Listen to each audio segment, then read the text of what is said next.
Hi there, in this video we're going to take a look at the differences between een, eens and en. Plus this is a number, so we're going to take a look at the numbers that are a little bit more difficult and the mistakes that many students make when they're learning Dutch with these numbers. Alright, so what does een and mean? Well, een, you see there are two little accents there, and that's not a mistake. Een is the number 1. So if you're counting 1, 2, 3, then you're going to say een. And is the indefinite article, in English a. So when you're seeing een with two little accents, you know it's 1, not 2, right? However, many times we forget to put these little accents. So sometimes you have to know it from the context, but if you see them, then you know it means the number 1, not 2. All right. What is eens? Well, eens is once. And we're going to see a little bit more about that in a few seconds, but let's first translate. En is aunt. All right, so pay attention to the pronunciation, which is very important, because if you're using een, eens, or en, this will change the meaning of your sentence because they don't mean the same, right? So that's een,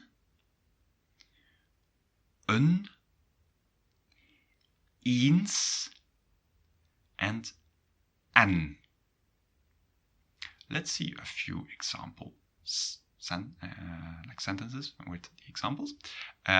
Ik heb één broer. I have one brother. Dat is een paard. That is a horse. And here, let's see eens. Ik was eens in Parijs.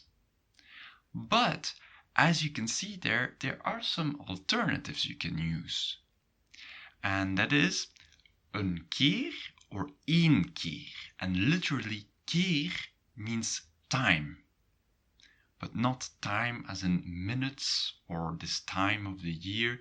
That is tijd. When you're counting the number of times, then you're going to use keer. And there you can use een keer just to say, oh yeah, I was once in Paris. And when you're saying één keer, that means that you're stressing, I only was once in Paris, not twice. All right, so there you have a few variations. So that was, ik was eens in Parijs, I was once in Paris. And there you don't know whether you want to stress whether it's going to be I was once in Paris or I was just one time in Paris. But if you want to make the difference, ik was een keer in Parijs or ik was één keer in Parijs. All right, eens has another use, and that is to soften the imperative. As in, ga eens naar daar.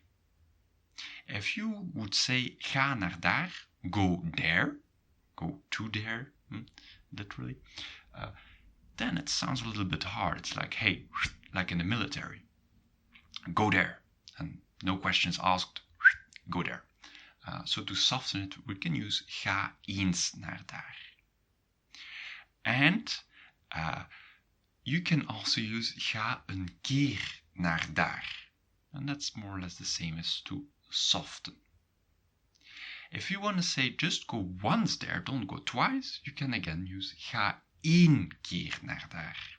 Then you have to really make a difference in the pronunciation. Ga één keer, and not ga een keer naar daar. All right, good. Let's take a look at a few numbers that are a little bit difficult for many of my students. Starting with number 0.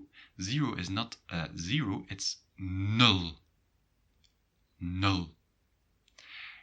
80 is difficult because when you're talking about 70, 80, 90, then you're just going to add tug to the 9 or the 7 or the 6.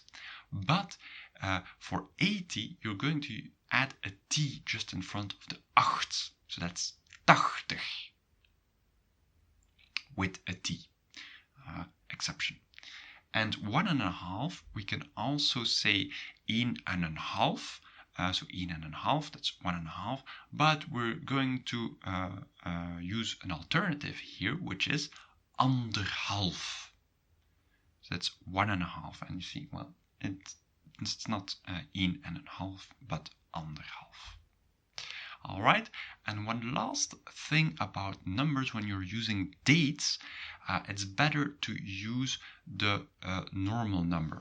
Let's see an example here. Op 6 december, it's on 6 December, or op de 6e December. You have two choices, but you cannot forget the article there, on the 6th December, 6th of December. In English. So that's 6, 6e. So it's better to use the simple choice, right? No need to make things complicated. All right, if you're interested to learn Dutch, feel free to subscribe to my course, to enroll in my course, which is completely in Dutch for absolute beginners. And you can find the link below in the description. Tot ziens!